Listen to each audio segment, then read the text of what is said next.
सभी देवता राम जी की सेवा में अपने अपने अनशन सहित प्रकट होते। भगवान राम जी की स्तुति करने के बाद भगवान ने कहा, देवताओं जाओ, अयोध्या में हम महाराज दशरथ के यहाँ प्रकट होंगे।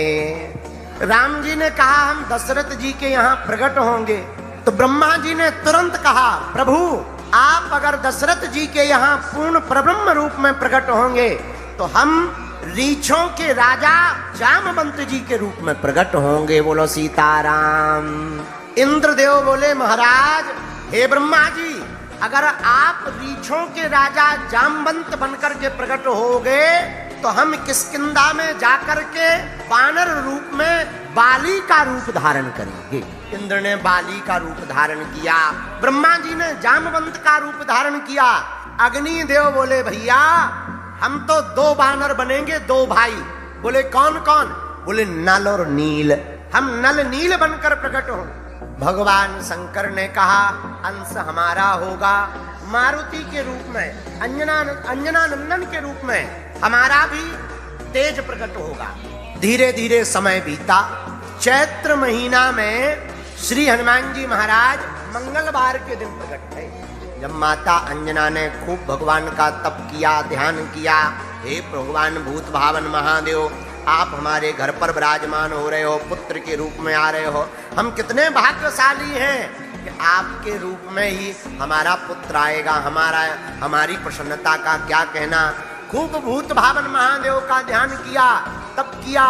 चील ने खीर लाया, उड़ता हुआ चील वहीं से निकला। पवन देव ने हवा का झोंका मारा, वह खीर का पात्र चील के हाथ से छूट गया, माता अंजना के हाथों में आ गया, उसको पा लिया। उसी के रूप में श्री हनुमान जी महाराज चैत्र के महीने में मंगलवार के दिन जगत का कल्याण करने के लिए, राम जी की सेवा करने के लिए, भूत पिशाचों को मारने के लिए, भक्तों के रोग और संकट को मिटाने के लिए, पीड़ा को हरने के लिए, संकटों को मिटाने के लिए संकट मोचन वीर बजरंग बली प्रकट हो गए। श्री हनुमान जी प्रकट भय। अंजनी माता बड़ी प्रसन्न थे, वन में रहने वाले सब प्रसन्न हो गए, हनुमान जी के खानदान के लोग भी खुश भय। बानर भर प्रसन्न नहीं, देवता भी प्रसन्न है। कुछ दिन उत्सव में बीत गए। बोलो सीताराम। हनुमान जी के पिता केसरी जी बहुत प्रसन्न हैं, उनकी तपस्या का फल मिल गया। एक दिन केसरी जी हनुमान जी के पिता बाहर गए थे, माता ने हनुमान जी को श्रृंगार कराकर पलने में पौड़ा दिया, और जैसे ही पलने में लिटाया और माता कुछ काम में व्यस्त हो गई, उसी समय हनुमान जी को भूख लग आई। भूख लगी तो हनुमान जी बड़े ही बचपन से ही चंचल, उसी समय सूर्य भगवान को देखा। हनुमान जी को लगा बहुत बढ़िया बढ़िया लाल लाल फल है। हनुमान जी ने सूर्य भगवान को लाल फल मानकर हनुमान जी महाराज ने एक उचट्टा लगाकर सूर्य भगवान को ब्रेकफास्ट के रूप में खा गए, और जैसे ही मुख में डाला सोई अंधेरा मच गया, हाहाकार मच गया। हाहाकार मचा। उस दिन राहु कृष्ण आ रहा था, राहु को लगा कि हम सूर्य के ऊपर आ रहे थे सूर्य को खाने, लगता है हमारा नंबर किसी और ने ले लिया, और हनुमान जी ने सूर्य भगवान को खा लिया। राहु भागा भागा इंद्र के पास गया, महाराज सूर्य के ऊपर ग्रहण करने का धर्म हमारा है, सूर्य को खाने का अधिकार हमको है, आपने किसी वानर को कैसे दे दिया? इंद्र देवता बोले हमने तो किसी को नहीं दिया। राहु बोला पे सूर्य भगवान तो खप गए, किसने खाया? बोले एक वानर के छोटे से बालक ने खा लिया।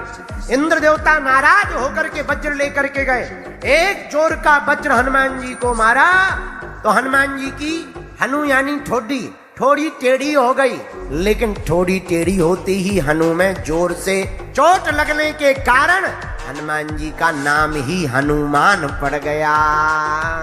सूर्य भगवान जब छटपटा के बाहर निकले तो मनी मन सोचने लगे, हे भगवान छोटा सा तो बालक, बताओ इसे भूख लगती है तो ब्रेकफास्ट में हमें खा जाता। हनुमान जी ने सूर्य भगवान को छोड़ दिया, लेकिन वज्र की चोट के कारण कुछ देर के लिए श्री हनुमान जी महाराज भूमि पर गिर गए। पवन देवता नाराज हो गए। अपने पुत्र को भूमि पर डला हुआ देखकर इंद्र के ऊपर नाराज हो गए और पवन देव ने अपनी गति को रोक दिया।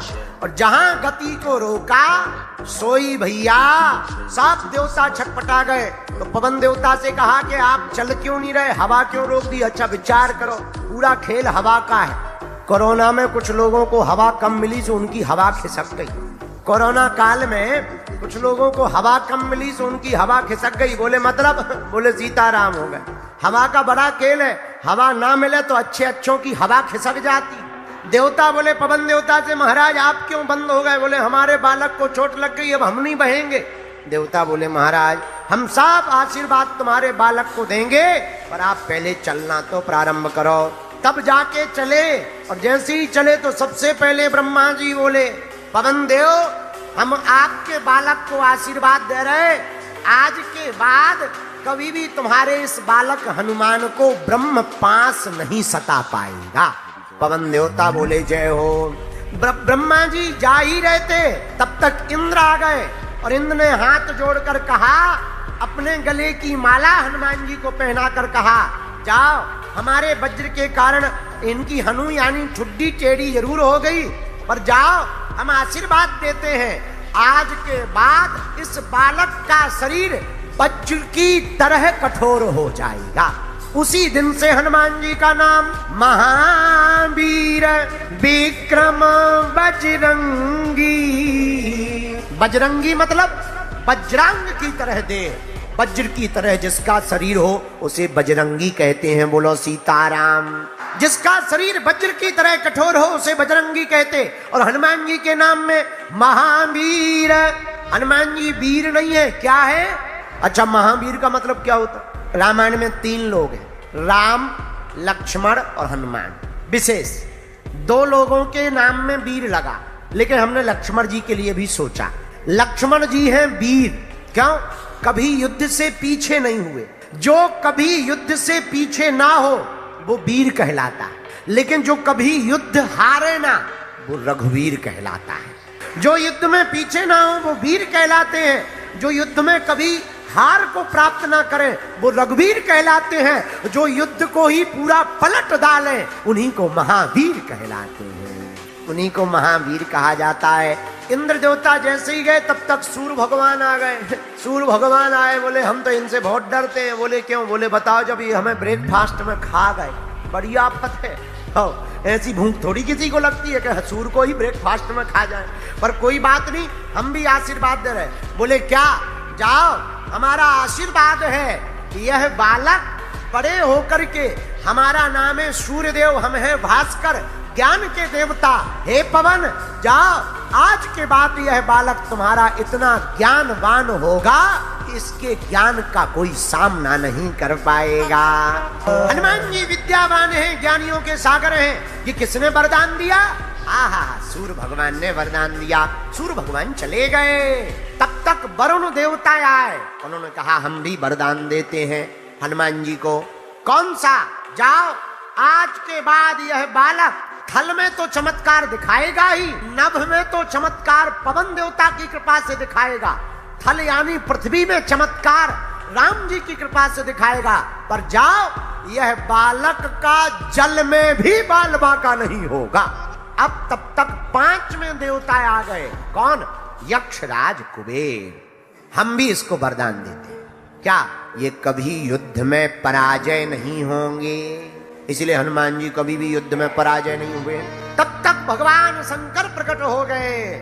हम भी इसको आशीर्वाद और वरदान देते हैं, क्या कभी भी हमारे द्वारा प्रेरित मंत्र के अस्त्र शस्त्र इस बालक पर नहीं चलेंगे, और किसी को भी रुद्रपास शिवपास का बंधन पड़ा हो उस बंधन को खोलने की क्षमता हनुमान जी में आ जाएगी। तब तक देव ऋषि नारद जी प्रकट हो गए। हम भी इस बालक को वरदान देना चाहते हैं, क्या जाओ आज से यह बालक तीनों लोकों में बिना किसी रोक टोक के जा सकता है। बोलो सीताराम। बाल्यकाल में ही हनुमान जी को नारद जी ने आशीर्वाद दे दिया, जाओ ये सभी लोकों में जा सकेंगे, कोई भी इनकी गति को रोक नहीं सकेगा।